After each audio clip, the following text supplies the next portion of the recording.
아주머니 오늘도 밤 늦게까지 하시네요. 이 시간엔 혼자 마감하세요. 그 말이 끝나자마자 가게 문을 다시 열었습니다. 회식하던 사람들이 우르르 들어오고 저는 앞치마 끈을 다시 묶었어요. 하루가 한 번 더 늘어난 것처럼요. 아이들 어릴 때부터 저는 거의 혼자 키웠습니다. 낮에 일하고 밤에 또 일하고 주말에도 일했죠. 남편은 술이 문제였고 결국 술 때문에 먼저 갔어요. 사람들은 이제 좀 나아지겠다고 했는데 저는 그대로였습니다. 마감까지 붙잡고 사는 게 아직도 제 현실이었거든요. 그래서였는지 회식하러 몇 번이고 오던 그 남자가 자꾸 눈에 밟혔습니다. 말을 많이 거는 사람도 아닌데 꼭 제가 마지막까지 남는 시간만 되면 계산대 근처에 잠깐 서서 저를 봤어요. 그런데 이상했습니다. 왜 저는 그 사람 앞에서만 괜찮다는 말을 자꾸 늦추게 됐을까요? 셔터를 내리기 직전 그 남자가 다시 한번 말했어요. 혼자시면 정류장까지만 같이 걸을까요? 저는 그때 거절해야 한다는 걸 알면서도 입술이 먼저 안 움직였습니다. 여러분은 그 순간 어떤 선택을 했을지 궁금해요. 그날도 11시가 넘어서야 마지막 손님이 나갔습니다. 계산대 옆 동전이 달그락 소리를 내며 바닥에 떨어졌고 저는 허리를 숙여 줍다가 입구 쪽을 봤어요. 셔터 밖에 누군가 서 있었거든요. 희미한 가로등 불빛 아래 서 있는 사람이 태준 씨였습니다. 회식 손님들이랑 몇 번 온 적 있는 사람이었죠. 회사에서 팀장쯤 되는 것 같았고 말투가 차분한 편이었어요. 그런데 그날은 혼자였습니다. 저는 가게 문을 다시 열면서 물었어요. 또 필요한 게 있으세요? 태준 씨는 고개를 가볍게 저으며 말했습니다. 아니요, 그냥 아주머니 혼자 마감하시는 것 같아서요. 저는 그 말이 무슨 의미인지 몰라서 잠깐 멈칫했어요. 그냥 인사치레인가 싶었는데 태준 씨가 계산대 근처에 서서 조용히 가게 안을 둘러봤죠. 말을 더하는 것도 아니고 그렇다고 나가는 것도 아니었습니다. 저는 앞치마를 벗으면서 속으로 생각했어요. 이 사람 왜 이러지? 그런데 이상하게도 불편하다기보다는 마음이 조금 느슨해지는 느낌이 들었습니다. 혼자 마감하는 게 익숙했는데 누군가 그 시간을 함께 있어준다는 게 낯설었거든요. 저는 계산대 서랍을 정리하면서 말했습니다. 손님, 저 이제 문 닫아야 해요. 태준 씨는 고개를 끄덕이며 밖으로 나갔어요. 저도 앞치마를 벗고 셔터를 내리려는데 그 사람이 가게 앞에서 한 발짝 떨어져 서 있더라고요. 담배를 피우는 것도 아니고 전화를 하는 것도 아니었습니다. 그냥 서 있었어요. 정류장까지만 같이 걸을까요? 저는 그 말을 듣고 손이 멈췄습니다. 셔터 손잡이를 잡은 채로 그냥 서 있었어요. 거절해야 한다는 건 알았는데 입이 떨어지지 않았죠. 사실 저는 그 순간 뭐라고 대답해야 할지 몰랐습니다. 결국 저는 아무 대답도 하지 않고 셔터를 끝까지 내렸습니다. 자물쇠를 채우는 소리가 철컥 울렸고 저는 가방을 들고 천천히 걸었어요. 태준 씨는 제 옆에서 말없이 따라왔죠. 정류장까지는 5분도 안 걸렸습니다. 그런데 그 짧은 시간이 이상하게 길게 느껴졌어요. 발소리만 2개 들렸고 저는 고개를 들지 못했죠. 밤 공기가 차가웠고 가로등 불빛이 길바닥을 희미하게 비추고 있었습니다. 정류장에 도착하자 태준 씨가 먼저 말했습니다. 집까지 무사히 들어가세요. 저는 고개만 끄덕였어요. 그리고 그 사람이 돌아서는 걸 보면서 속으로 생각했죠. 이러면 안 되는데. 혼자 산 지 오래됐고 남자랑 이렇게 걷는 것도 오랜만이었거든요. 그런데 싫지는 않았습니다. 오히려 마음 한구석이 조금 따뜻해지는 느낌이었어요. 버스를 기다리면서 저는 핸드폰을 꺼내 시간을 확인했습니다. 11시 45분이었고 집에 도착하면 자정이 넘을 거였어요. 매일 이런 시간에 집에 들어가는 게 익숙했지만 그날은 왠지 쓸쓸하게 느껴졌습니다. 다음 날도 그 다음 날도 저는 마감 시간이 되면 자꾸 입구 쪽을 봤습니다. 혹시 또 오는 건 아닐까 하는 마음이 제 안에 조금씩 자리 잡았거든요. 하지만 태준 씨는 나타나지 않았어요. 사흘째 되는 날 저는 속으로 생각했습니다. 그냥 그날 한 번이었던 거겠지. 그런데 그날 저녁이었습니다. 손님이 유난히 많았고 저는 계산대와 주방을 오가며 땀을 흘렸어요. 11시가 넘어서야 마지막 손님이 나갔고 저는 테이블을 닦으면서 허리를 폈습니다. 셔터를 내리고 돌아서는데 태준 씨가 또 그 자리에 서 있었어요. 이번에는 편의점 커피 2개를 들고 있었죠. 오늘도 늦으시네요. 저는 대답 대신 가볍게 웃었습니다. 그리고 이번엔 제가 먼저 걸었어요. 태준 씨는 말없이 따라왔고 우리는 정류장까지 또 함께 걸었죠. 정류장 벤치에 앉아서 태준 씨가 커피 한 캔을 제게 건넸습니다. 드세요. 저는 사양하려다가 받았어요. 캔이 차가웠고 손으로 감싸니 조금씩 온기가 느껴졌습니다. 우리는 한참 동안 말없이 앉아 있었습니다. 버스를 기다리는 사람이 몇 명 더 있었고 저는 커피를 한 모금 마셨어요. 달콤한 맛이 목을 타고 내려갔고 피곤했던 몸이 조금 풀리는 느낌이었죠. 태준 씨가 조심스럽게 물었습니다. 힘드시죠? 뭐가요? 매일 이렇게 늦게까지 일하는 거요. 저는 어깨를 한번 으쓱했어요. 익숙해요. 20년 넘게 이렇게 살았으니까요.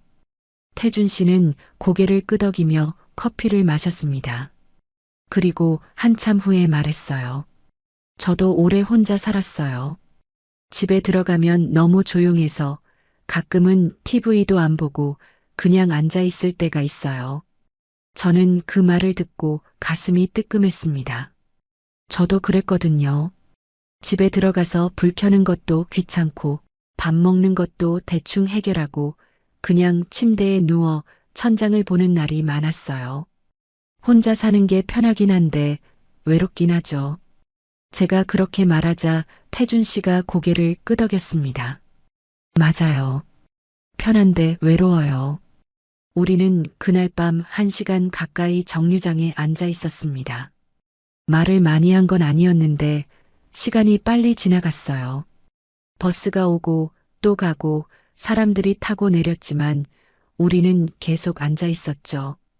헤어질 때 태준 씨가 물었습니다. 내일도 이 시간에 끝나요? 저는 고개를 끄덕였어요. 매일 그래요. 태준 씨는 아무 말도 하지 않았습니다. 그냥 고개만 한번 끄덕이고 저보다 먼저 자기 버스에 올랐어요. 저는 그날 밤 집에 돌아와서도 계속 생각했습니다. 저 사람은 왜 자꾸 나타나는 걸까? 그런데 이상했어요. 궁금하다기보다는 기다려지는 느낌이 더 컸거든요. 마감 시간이 되면 자꾸 시계를 보게 됐고 셔터를 내릴 때면 입구 쪽을 먼저 확인하게 됐어요. 일주일쯤 지나자 그게 패턴이 됐습니다. 태준 씨는 거의 매일 나타났고 우리는 정류장에서 커피를 마시며 짧게 이야기를 나눴어요. 깊은 얘기는 아니었습니다. 날씨 얘기, 동네 얘기, 가끔 일 얘기 정도였죠. 그런데 그 짧은 시간이 제게는 소중해지기 시작했어요. 하루를 마감하고 집에 가기 전 누군가와 함께 앉아 있는 그 시간이 점점 필요해졌습니다. 어느 날 태준 씨가 물었어요. 가족은 어떻게 되세요? 아들 2 있어요. 다 장가갔고 따로 살아요. 자주 보세요? 아니요. 명절 때나 한 번씩이요. 태준 씨는 고개를 끄덕이며 말했습니다. 저도 애들이 있는데 따로 살죠. 명절에도 바쁘다고 잘 안 와요. 저는 그 말을 듣고 조금 안심이 됐어요. 같은 처지구나 하는 생각이 들었거든요. 남편분은요? 태준 씨가 조심스럽게 물었고 저는 잠깐 말을 멈췄습니다. 일찍 갔어요. 술 때문에요. 힘드셨겠어요. 그때는 힘들었는데 이제는 괜찮아요. 저는 그렇게 대답했지만 사실 완전히 괜찮지는 않았어요. 남편이 세상을 떠난 뒤로 저는 계속 혼자였고 그게 익숙해졌지만 외로웠거든요. 버스를 기다리면서 태준 씨가 말했습니다. 혼자 다 감당하면 몸 먼저 망가져요. 저는 웃으면서 대답했어요. 괜찮아요. 이렇게 오래 했는걸요. 그런데 집에 돌아와서도 그 말이 자꾸 남았습니다. 혼자 다 감당하면 몸 먼저 망가진다. 저는 그날 밤 침대에 누워서 천장을 봤어요. 태준 씨가 제 생활을 걱정해 준 게 이상하게 마음에 걸렸거든요. 누군가 저를 봐준다는 느낌이 오랜만이었죠. 그날 이후로 태준 씨와 저는 조금씩 가까워졌습니다. 말을 많이 한 건 아니었지만 서로의 존재가 편해졌어요. 저는 마감 시간이 기다려졌고 태준 씨는 빠짐없이 나타났죠. 어느 날 비가 오는 저녁이었습니다. 손님이 없어서 일찍 마감할 수 있었는데 셔터를 내리는데 태준 씨가 우산을 쓰고 서 있었어요. 비 맞고 가시려고요? 저는 고개를 저었습니다. 괜찮아요. 금방 그칠 것 같아서요. 태준 씨는 우산을 제게 건넸습니다. 같이 쓰고 가요. 우리는 우산 하나를 함께 쓰고 정류장까지 걸었어요.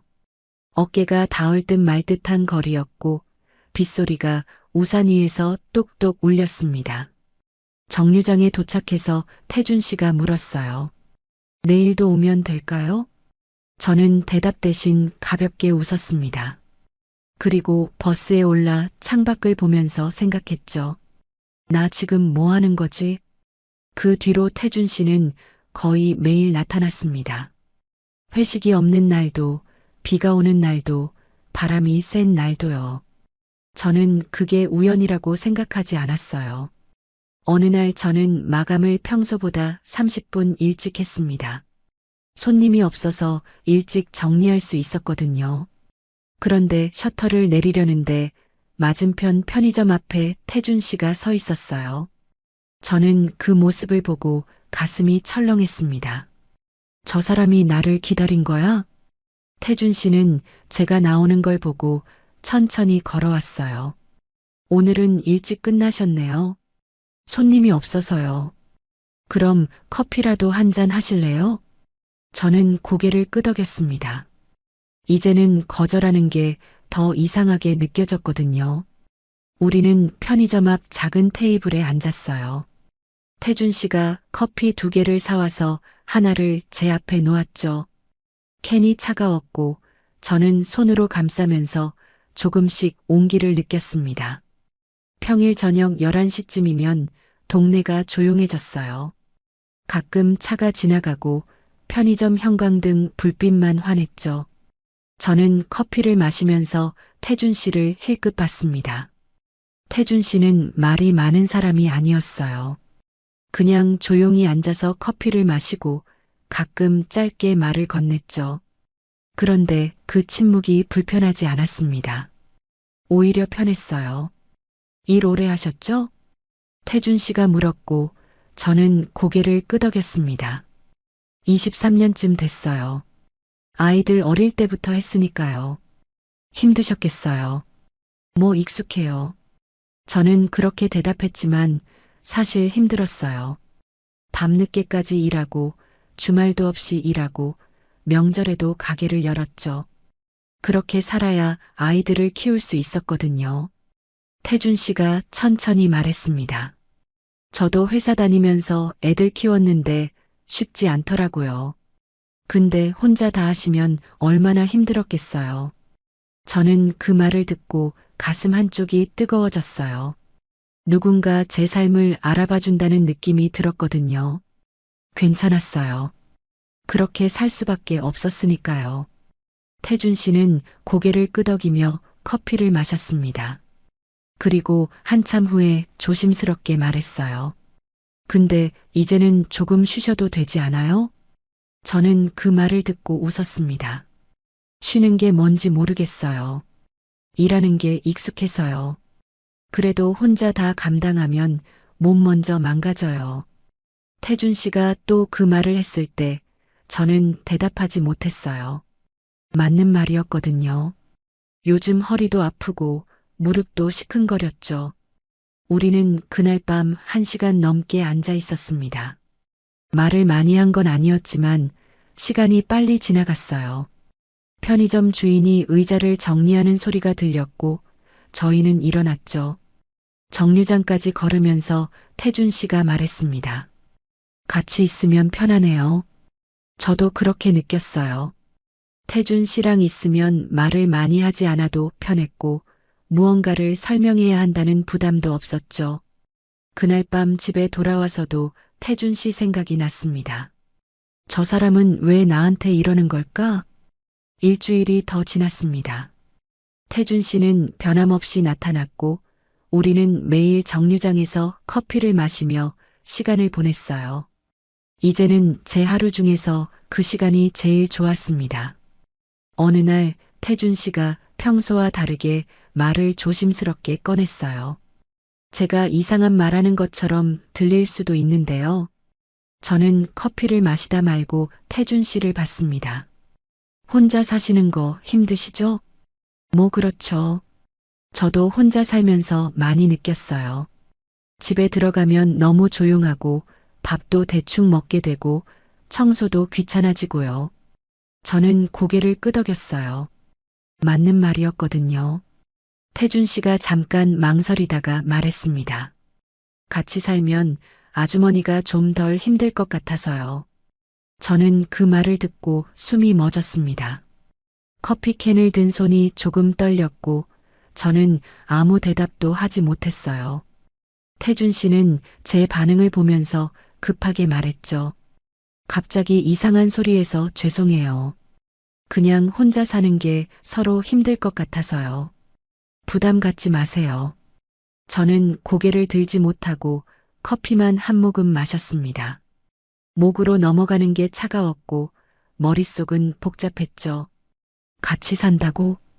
그날 밤 저는 아무 대답도 하지 못하고 버스에 올랐어요. 집에 돌아와서 거울 앞에 섰습니다. 거울 속 제 얼굴은 피곤해 보였고 주름이 눈에 들어왔어요. 나 같은 사람이랑 같이 산다고? 그런데 한편으로는 마음 한구석이 흔들렸습니다. 혼자 사는 게 정말 힘들었거든요. 집에 들어가면 불 켜는 것도 귀찮고 밥 차려 먹는 것도 버거웠죠. 세탁기 돌리는 것도 청소하는 것도 다 혼자였어요. 며칠 동안 저는 태준 씨를 피했습니다. 마감을 서두르고 뒷문으로 나가고 정류장도 다른 곳으로 갔어요. 그런데 이상했습니다. 피하면 피할수록 자꾸 태준 씨 생각이 났거든요. 혼자 집에 앉아 있으면 태준 씨가 한 말이 계속 떠올랐어요. 같이 살면 덜 힘들 것 같아서요. 일주일쯤 지났을까요? 저는 결국 다시 평소 시간에 마감을 했습니다. 셔터를 내리고 돌아서는데 태준 씨가 또 그 자리에 서 있었어요. 요즘 안 보이셔서 걱정했어요. 저는 대답 대신 고개만 숙였습니다. 태준 씨는 말없이 제 옆을 걸으면서 편의점으로 갔고 커피 2개를 사왔어요. 우리는 또 작은 테이블에 앉았습니다. 태준 씨가 먼저 말했어요. 지난번에 제가 이상한 말 했죠. 부담 갖지 마세요. 그냥 혼자 사는 게 서로 힘드니까 그런 생각을 해봤어요. 저는 고개를 저었습니다. 아니에요. 제가 생각을 좀 해봤어요. 태준 씨는 저를 조용히 봤어요. 저는 천천히 말했습니다. 같이 산다는 게 쉬운 일은 아니잖아요. 서로 익숙한 게 다르고 생활 방식도 다르고요. 맞아요. 그래서 천천히 생각하시면 돼요. 근데 혼자 사는 것도 한계가 있더라고요. 태준 씨는 아무 말도 하지 않고 고개만 끄덕였습니다. 저는 커피를 다 마시고 캔을 손에 쥔 채로 말했어요. 조금 더 생각해 봐도 될까요? 물론이죠. 천천히 생각하세요. 그날 밤 집에 돌아와서 저는 방 안을 둘러봤어요. 좁은 원룸에 짐만 가득하고 냉장고엔 반찬 몇 개뿐이었죠. 침대 시트도 언제 빨았는지 기억이 안 났고 창문도 오래 안 닦았어요. 이렇게 계속 살 수는 없지 않나? 그 생각이 들었을 때 저는 이미 마음이 기울어진 걸 느꼈습니다. 한 달쯤 지났을까요? 저는 결국 태준 씨한테 말했어요. 같이 살아볼까요? 태준 씨는 놀란 표정으로 저를 봤습니다. 정말요? 네. 근데 천천히 해요. 제가 낯을 좀 가리거든요. 태준 씨는 웃으면서 고개를 끄덕였어요. 물론이죠. 천천히 해요. 그날 밤 집에 돌아와서 저는 한참 동안 앉아 있었습니다. 내가 지금 제대로 하는 건가 하는 생각이 들었어요. 그런데 한편으로는 기대가 됐습니다. 혼자가 아닌 삶이 어떤 건지 궁금해졌거든요. 결정을 내리고 나서 한 달 동안 저는 천천히 짐을 정리했습니다. 태준 씨는 저를 재촉하지 않았고 저는 조금씩 마음을 다잡았어요. 큰 캐리어를 꺼낼 생각은 없었습니다. 가방 몇 개면 충분했거든요. 옷 몇 벌, 화장품, 자주 쓰는 물건 정도만 챙겼죠. 짐을 싸면서 저는 계속 생각했습니다. 재혼이라는 단어보다 숨통이라는 느낌이 더 앞섰어요.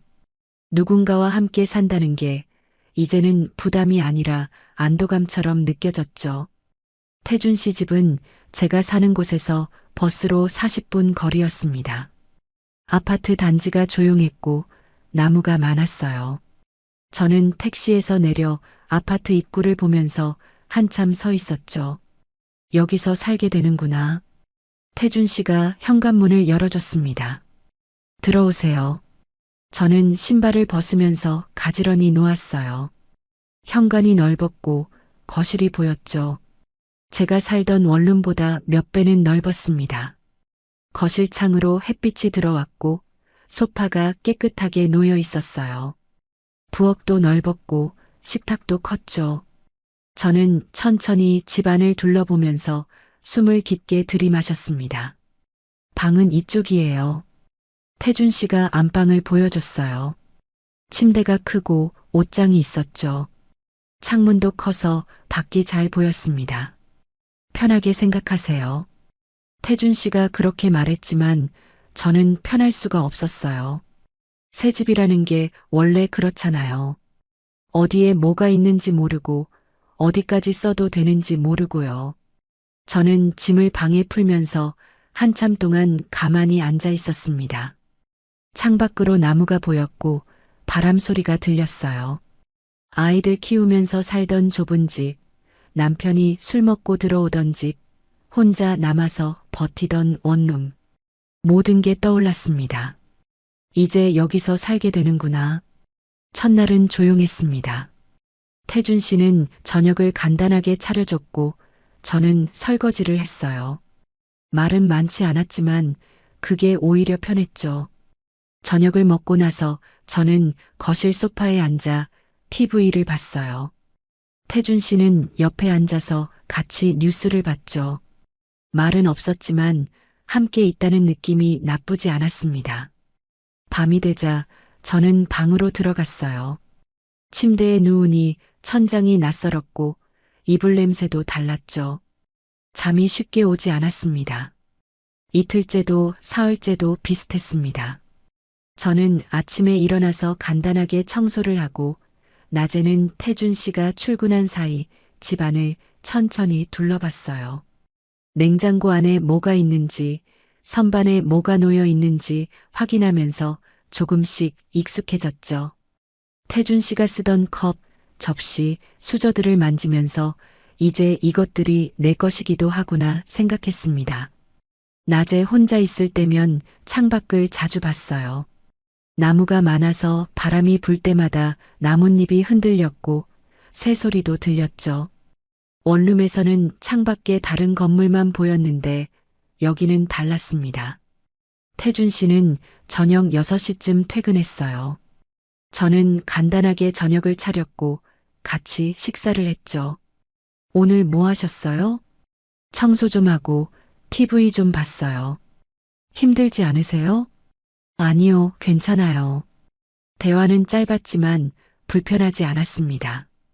일주일쯤 지나자 조금씩 익숙해졌어요. 어디에 뭐가 있는지 알게 됐고, 청소기는 어떻게 쓰는지, 세탁기는 어떻게 돌리는지 배웠죠. 태준 씨는 제가 필요한 걸 물어보면 천천히 알려줬어요. 그런데 일주일째 되던 날 저녁이었습니다. 저녁을 먹고 있는데 초인종이 울렸어요. 저는 태준 씨를 받고 태준 씨는 애들 왔나 보내라고 말했습니다. 저는 그 순간 숨이 멎었어요. 자식들? 태준 씨가 자식 얘기를 한 적은 있었지만 이렇게 갑자기 올 줄은 몰랐어요. 저는 급하게 식탁을 정리하려다가 손이 떨렸습니다. 태준 씨는 자연스럽게 현관으로 갔고 문을 열었습니다. 왔어? 아버지, 우리 왔어요. 오늘 저녁 먹었어요? 밝은 목소리가 들렸고 저는 자리에서 일어나지 못했어요. 태준 씨가 돌아오면서 저를 봤죠. 애들이에요. 인사하세요. 저는 고개를 숙이며 인사했습니다. 안녕하세요. 자식들은 딸 하나, 아들 하나였어요. 딸은 30대 중반쯤 돼 보였고 아들은 30 초반 정도였죠. 둘 다 저를 보는 눈빛이 차가웠습니다. 아버지, 저희 몰랐어요. 언제 같이 사시기로 하신 거예요? 딸이 그렇게 말하면서 거실로 들어갔습니다. 아들도 말없이 따라 들어갔고 저는 주방 쪽으로 조용히 물러났어요. 태준 씨가 애들한테 설명했습니다. 같이 살기로 했어. 혼자 사는 것도 힘들고 서로 도움이 될 것 같아서 그런 건 우리한테 먼저 얘기하셔야죠. 저희가 아버지 걱정되는데 딸이 그렇게 말하면서 냉장고 문을 열었어요. 물 한 병을 꺼내서 마시면서 저를 힐끗 봤죠. 저는 그 시선을 피하면서 설거지를 시작했습니다. 물소리가 크게 들렸고 제 손이 떨렸어요. 아들이 거실 소파에 앉으면서 리모컨을 집어들었습니다. 아버지, 이번 주말에 또 올 거예요. 애들 데리고요. 그래, 그렇게 해. 태준 씨는 아무렇지 않게 대답했고 저는 설거지를 끝내고 방으로 들어갔어요. 문을 닫는 순간 가슴이 답답했습니다. 아, 이렇게 되는구나. 딸이 큰 소리로 말하는 게 방 안까지 들렸어요. 아버지, 집 깨끗하네요. 그래도 저희가 자주 와서 확인할게요. 괜찮아. 미선 씨가 잘 챙겨줘. 그래도요. 저희는 아버지 걱정돼요. 저는 침대에 앉아서 귀를 막고 싶었습니다. 1시간쯤 지나서 애들이 돌아갔어요. 저는 방 안에서 나가지 않았고 태준 씨가 문을 두드렸죠. 미선 씨, 괜찮아요? 네, 괜찮아요. 저는 대답했지만 괜찮지 않았습니다. 자식들 눈빛이 자꾸 떠올랐고 제가 여기 있으면 안 될 것 같은 느낌이 들었거든요. 다음 날 아침 태준 씨가 출근하고 저는 혼자 집에 남았습니다. 청소를 하면서 계속 생각했어요. 여기가 내 집이 맞나? 그런데 이상했습니다. 청소를 해도 밥을 해도 제 집 같은 느낌이 들지 않았어요. 자꾸 눈치가 보였고 어디까지 건드려도 되는지 확신이 없었죠. 주말이 됐습니다. 태준 씨 자식들이 또 왔고 이번에는 손주까지 데려왔어요.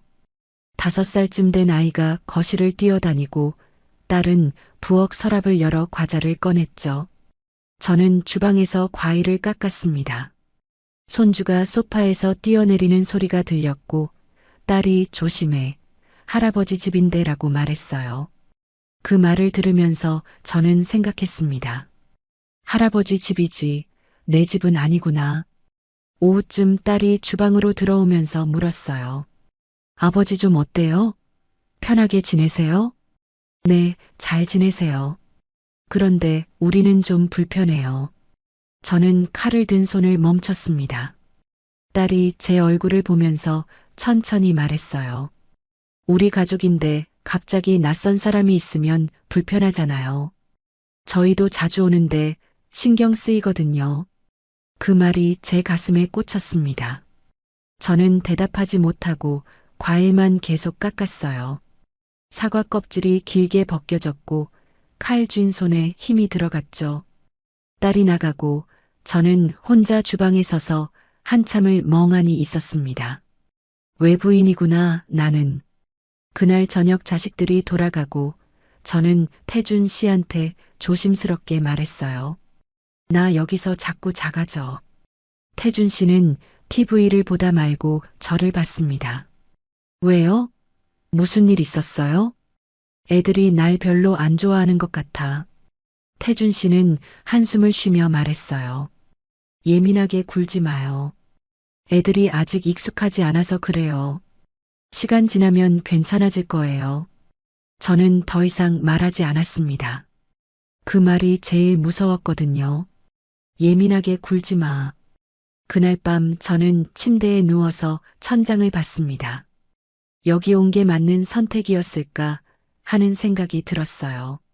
그런데 이미 선을 넘은 뒤였습니다. 원룸 계약도 정리했고 짐도 다 옮겼고 이제 돌아갈 곳도 없었어요. 저는 눈을 감고 생각했습니다. 조금만 참으면 괜찮아지겠지. 그런데 그게 얼마나 틀린 생각이었는지 저는 그때 몰랐습니다. 그 뒤로 자식들은 주말마다 왔습니다. 전화도 없이 초인종을 누르고 현관문을 열고 거실로 들어왔어요. 저는 그때마다 주방으로 물러났죠. 어느 토요일 오후였습니다.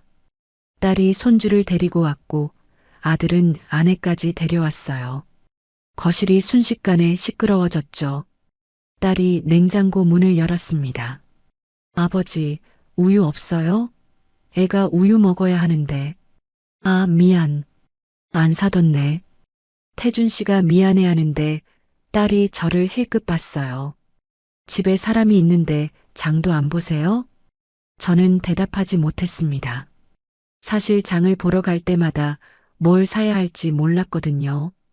태준 씨가 먹는 것도 잘 모르고 자식들이 뭘 좋아하는지도 몰랐어요. 아들이 TV 리모컨을 집어들며 채널을 돌렸습니다. 아버지, 이거 요즘 재밌어요. 같이 봐요. 태준 씨는 소파에 앉아서 TV를 봤고 저는 주방에서 과일을 깎았어요. 손주가 할머니, 나 사과 싫어라고 말했지만 저는 할머니가 아니었죠. 그냥 아저씨 집에 사는 아줌마였습니다. 오후 내내 자식들은 집안을 자기 집처럼 돌아다녔어요.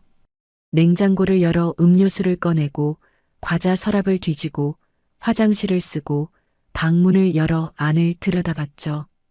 딸이 안방 문을 열더니 저를 봤습니다. 아버지, 방 정리가 안 돼 있네요. 괜찮아. 그냥 내버려둬. 그래도요. 저희가 올 때는 깨끗해야 하는 거 아니에요? 저는 그 말을 듣고 가슴이 답답했어요. 방 정리를 안 한 게 아니라 제가 어디까지 건드려야 할지 몰라서 조심하고 있었거든요. 저녁 시간이 됐습니다. 딸이 아버지, 우리 저녁 먹고 갈게요 하면서 주방으로 왔어요. 뭐 있어요? 저는 냉장고를 열어 보여줬습니다. 된장찌개 끓일 수 있어요. 에이, 그건 좀 우리 치킨 시켜 먹어요. 딸이 그렇게 말하고 전화로 치킨을 주문했어요. 3만 원짜리 2마리를 시켰고 태준 씨가 돈을 냈죠. 치킨이 오고 다들 거실 식탁에 둘러앉았습니다. 저는 자리가 없어서 주방 의자에 앉았어요. 아무도 저를 부르지 않았고 저도 나서지 않았죠. 아버지, 이거 맛있네요. 다음에 또 시켜 먹어요. 그래, 그렇게 하자. 태준 씨는 웃으면서 대답했고 저는 주방에서 물만 마셨습니다. 배가 고팠지만 나가서 같이 먹을 용기가 나지 않았어요. 저녁을 먹고 나서 아들이 물었습니다. 아버지, 다음 주에 또 올 거예요. 괜찮죠? 그럼 언제든지 와. 근데 아버지, 이 집 열쇠 하나 더 있어요? 저희가 먼저 와서 기다릴 때도 있잖아요. 태준 씨가 잠깐 망설이다가 고개를 끄덕였습니다. 그래, 열쇠 하나 만들어줄게. 저는 그 말을 듣고 숨이 막혔어요. 자식들이 열쇠를 가지면 언제든 들어올 수 있다는 뜻이었거든요. 저녁 8시쯤 자식들이 돌아갔습니다. 거실에 치킨 뼈와 콜라 캔이 어질러져 있었고 저는 말없이 치웠어요. 태준 씨는 소파에 앉아서 TV를 보고 있었죠. 미선 씨, 오늘 수고했어요. 저는 대답하지 않았습니다. 수고한 게 뭐가 있나 싶었어요. 그냥 구석에서 눈치만 보다가 뒷정리만 했을 뿐이었죠. 다음 주에도 자식들이 왔습니다. 이번에는 딸이 친구까지 데려왔어요. 아버지, 제 친구예요. 인사해요. 낯선 사람까지 집에 들어오고 저는 더 작아졌습니다. 친구가 저를 보면서 아, 같이 사시는 분이세요? 하고 물었지만 딸은 대답하지 않았어요. 그날 오후 딸이 저를 부엌으로 불렀습니다. 저 말씀 좀 드릴게요. 저는 설거지하던 손을 멈추고 딸을 봤어요. 저희가 여기 자주 오잖아요. 근데 솔직히 불편해요. 제가 뭘 잘못했나요? 잘못한 건 아닌데요. 우리 가족인데 낯선 사람이 있으면 편하게 못 있잖아요. 그 말이 칼처럼 날카로웠습니다. 저는 손을 닦으며 천천히 말했어요. 그럼 제가 어떻게 해야 할까요? 글쎄요. 저희는 그냥 아버지랑만 있고 싶거든요. 딸이 나가고 저는 부엌에 혼자 서 있었습니다. 수도꼭지에서 물이 뚝뚝 떨어지는 소리만 들렸고 가슴이 먹먹했어요. 그날 밤 저는 태준 씨한테 말했습니다. 나 여기서 자꾸 작아져요. 태준 씨는 신문을 보다 말고 저를 봤어요. 또 그 얘기예요? 애들이 아직 적응 못한 거예요. 적응이 아니라 날 아예 원하지 않는 것 같아요. 태준 씨가 한숨을 쉬었습니다. 예민하게 굴지 마요. 시간 지나면 다 괜찮아져요. 저는 더 이상 말하지 않았어요. 예민하게 군다는 말이 제일 무서웠거든요. 제 감정을 부정당하는 느낌이었죠. 그날 밤 저는 침대에 누워 천장을 봤습니다. 여기서 계속 살 수 있을까 하는 생각이 들었어요. 거실은 넓은데 제자리는 어디에도 없었거든요. 다음 날 아침 태준 씨가 출근하고 저는 혼자 청소를 했습니다. 거실 소파 쿠션을 털고 바닥을 닦고 창문을 닦았어요. 그런데 아무리 닦아도 이 집이 제 집 같지 않았습니다. 점심때쯤 초인종이 울렸습니다. 저는 놀라서 현관으로 갔고 문을 열었어요. 딸이 서 있었죠. 아버지 안 계세요? 출근하셨어요.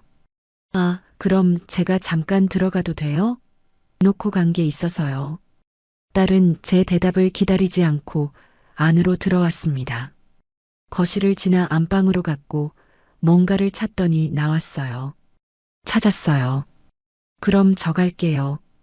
딸이 나가고 저는 현관문을 닫으면서 생각했습니다. 여기는 정말 내 집이 아니구나. 일주일이 더 지났습니다. 자식들은 이제 전화도 없이 왔고 열쇠까지 만들어서 가져갔어요. 어느 날은 제가 샤워하는 사이에 들어와 있었죠. 거실에 나가니 아들이 냉장고에서 맥주를 꺼내 마시고 있었어요. 아, 계셨어요? 아버지 어디 가셨어요? 산책 나가셨어요. 그렇구나. 전 맥주 좀 마시고 갈게요. 아들은 소파에 앉아서 TV를 켰고 저는 방으로 들어갔습니다. 문을 닫고 침대에 앉아서 한참을 멍하니 있었어요. 나는 여기서 뭐지? 저녁에 태준 씨가 돌아왔습니다. 저는 조심스럽게 말했어요. 애들이 너무 자주 와요. 그리고 열쇠까지 있으니까 언제 올지도 모르겠어요. 태준 씨는 어깨를 으쓱했습니다. 원래 그래요. 애들이니까. 근데 저는 불편해요.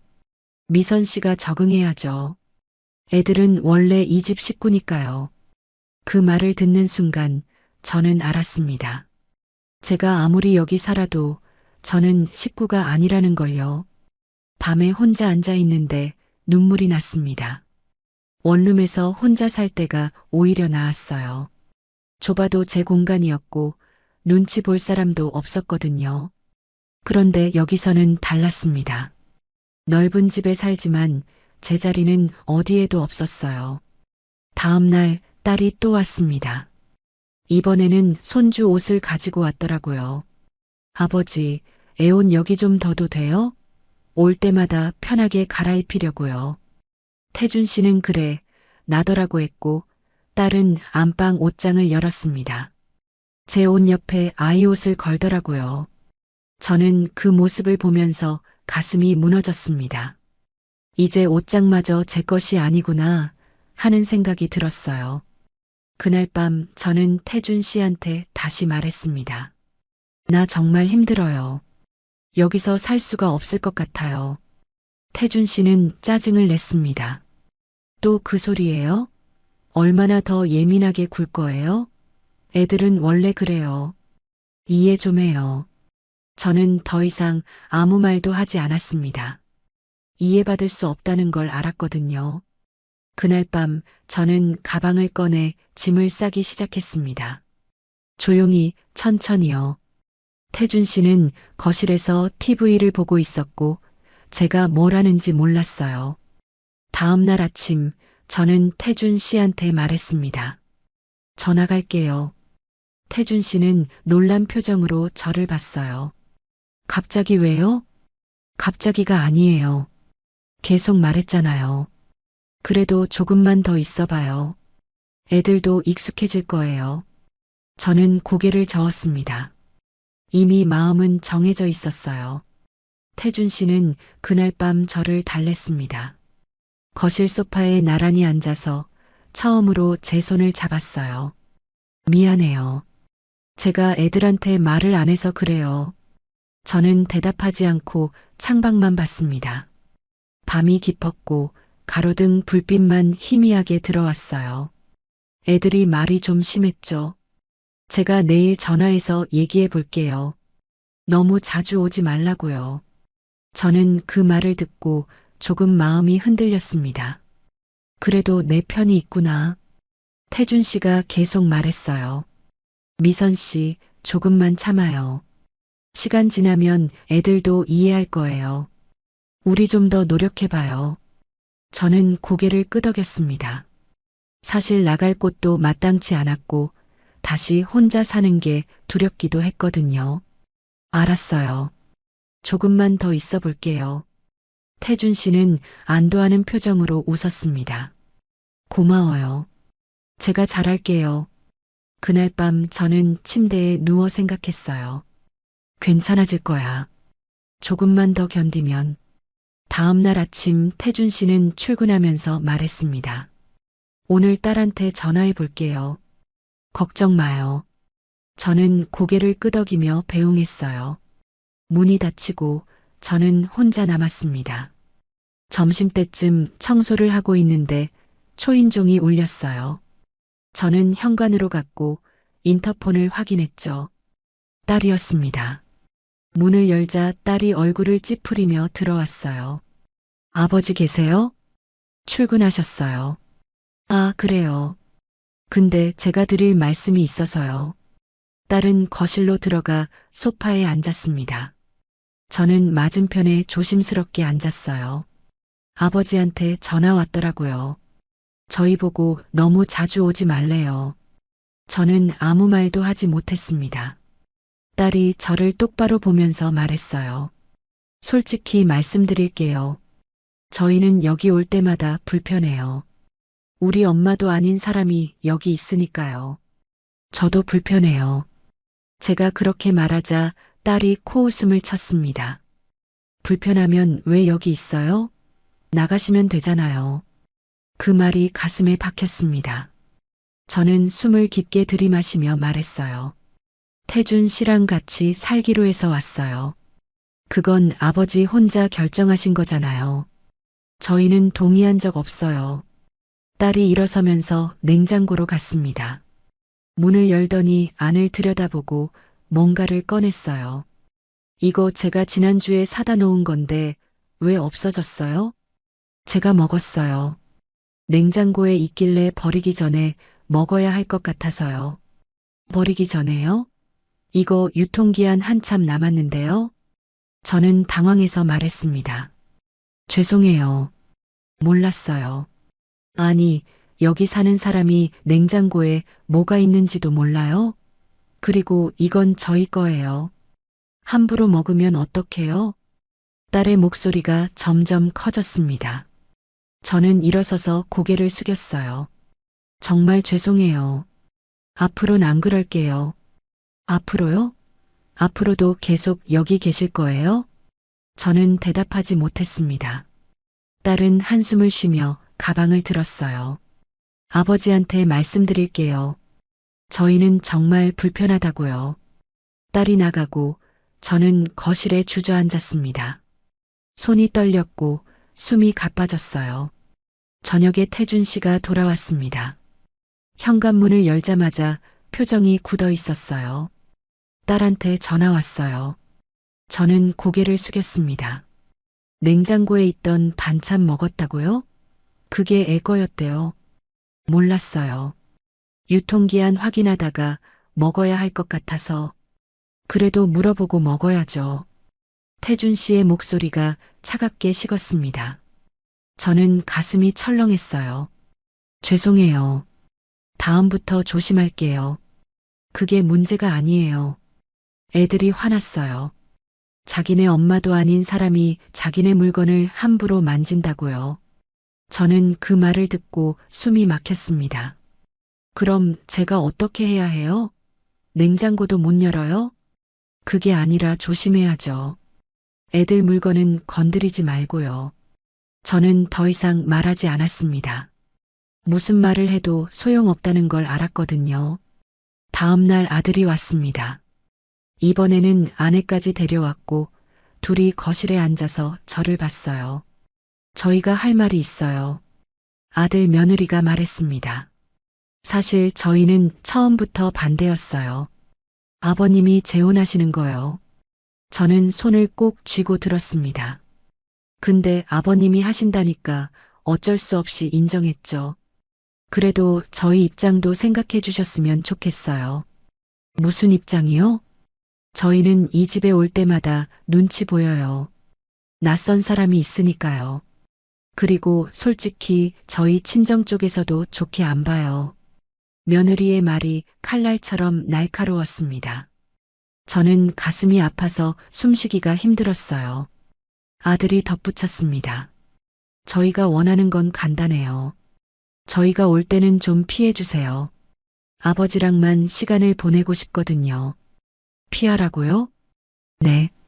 방에 계시거나 밖에 나가시거나요. 저는 그 말을 듣고 눈물이 날 것 같았어요. 하지만 참았습니다. 알겠어요. 저는 그렇게 대답하고 방으로 들어갔습니다. 문을 닫고 침대에 앉아서 한참을 그냥 앉아 있었어요. 저녁에 태준 씨가 들어왔습니다. 애들이 한 말 들었어요? 네. 미안해요. 근데 애들 말도 일리가 있어요. 저는 태준 씨를 봤습니다. 믿을 수가 없었어요. 당신도 그렇게 생각해요? 그게 애들 입장도 이해해줘야죠. 갑자기 낯선 사람이 생기면 불편할 수도 있잖아요. 저는 낯선 사람이에요? 태준 씨는 대답하지 않았습니다. 그냥 한숨만 쉬었죠. 미선 씨, 그냥 사과해요. 냉장고 건도 그렇고 애들한테 미안하다고 해요. 크게 만들지 말아요. 저는 그 말을 듣는 순간 모든 게 무너졌습니다. 사과하라고? 제가 뭘 잘못했나요? 냉장고에 있던 음식을 먹은 게 잘못인가요? 이 집에 사는 게 잘못인가요? 저는 태준 씨를 보면서 천천히 말했어요. 당신은 제 편이 아니네요. 그게 아니라, 됐어요. 알았어요. 저는 방 밖으로 나가 현관으로 향했습니다. 가방을 들고 신발을 신었어요. 어디 가요? 잠깐 바람 쐬고 올게요. 저는 문을 열고 나갔습니다. 현관 손잡이가 차가웠고 그 차가움이 제 손에서 온몸으로 퍼졌어요. 계단을 내려가면서 눈물이 났습니다. 이제 알았어요. 여기는 제가 있을 곳이 아니라는 걸요. 그날 밤 저는 돌아가지 않았습니다. 근처 장기 모텔을 찾아가서 하룻밤 묵을 수 있냐고 물었어요. 일주일 단위로 끊으시면 싸요. 일주일로 할게요. 저는 카드를 내밀고 방 열쇠를 받았습니다. 3층 끝방이었고 복도가 좁고 어두웠어요. 방문을 열고 들어가니 작은 공간이 나왔습니다. 침대 하나, 작은 책상 하나, 옷걸이 몇 개가 전부였죠. 창문도 작았고 밖이 잘 안 보였어요. 저는 가방을 내려놓고 침대에 앉았습니다. 문을 잠그는 소리가 철컥 울렸고 그제야 숨이 조금 돌아왔어요. 핸드폰이 울렸습니다. 태준 씨였죠. 어디예요? 왜 안 들어와요? 밖에 있어요. 밖이 어디예요? 들어와요. 얘기해요. 얘기할 거 없어요. 저는 전화를 끊었습니다. 다시 울렸지만 받지 않았어요. 혼자 앉아서 방 안을 둘러봤습니다. 좁았지만 마음은 편했어요. 아무도 저를 쫓아내지 않고 눈치 볼 사람도 없었거든요. 다음 날 아침 저는 근처 편의점에서 빵과 우유를 샀습니다. 모텔방으로 돌아와서 작은 책상에 앉아 먹었어요. 빵이 목에 걸렸지만 천천히 삼켰죠. 핸드폰에 문자가 왔습니다. 태준 씨였어요. 미선 씨, 들어와요. 애들한테 제가 말했어요. 다시는 그러지 말라고요. 우리 다시 시작해봐요. 저는 그 문자를 읽고 한참을 생각했습니다. 다시 시작한다고 뭐가 달라질까? 오후쯤 태준 씨한테서 전화가 왔어요. 이번에는 받았습니다. 미선 씨, 어디예요? 만나서 얘기해요. 근처 카페에서 만나요. 저는 주소를 보냈고 1시간 후에 카페로 갔습니다. 태준 씨가 먼저 와 있었어요. 미선 씨, 태준 씨가 말을 시작하려는데 저는 손을 들어 막았습니다. 제가 먼저 말할게요. 태준 씨는 고개를 끄덕였어요. 저는 천천히 또박또박 말했습니다. 저는 사람으로 살고 싶어서 나왔어요. 태준 씨는 어리둥절한 표정으로 저를 봤습니다. 무슨 말이에요? 거기서 저는 사람이 아니었어요. 애들 눈치 보고, 당신 눈치 보고, 냉장고 하나 열 때도 조심하고, 거실에 앉을 때도 눈치 보고요. 그건 애들이 적응할 시간이 필요해서 적응이 아니에요. 저를 원하지 않는 거예요. 당신 애들도 당신도요. 태준 씨는 고개를 저었습니다. 아니에요. 저는 미선 씨를 원해요. 그럼 왜 애들 편을 들었어요? 왜 저보고 사과하래요? 왜 제 말은 안 들으시고 예민하게 굴지 말래요? 태준 씨는 대답하지 못했습니다. 저는 가방에서 열쇠를 꺼냈어요. 집 열쇠였죠. 이거 돌려드릴게요. 미선 씨, 다시 생각해봐요. 제가 잘못했어요. 앞으로 잘할게요. 당신은 잘못한 게 없어요. 그냥 우리가 안 맞는 거예요. 저는 테이블 위에 열쇠를 놓고 일어섰습니다. 태준 씨가 제 손을 잡았어요. 애들이 문제라면 제가 말할게요. 다시는 그러지 말라고요. 저는 고개를 저었습니다. 애들은 계속 그럴 거예요. 그리고 당신은 계속 애들 편을 들 거예요. 그게 당연한 거고요. 그럼 어떻게 해요? 그냥 이렇게 끝내요? 네.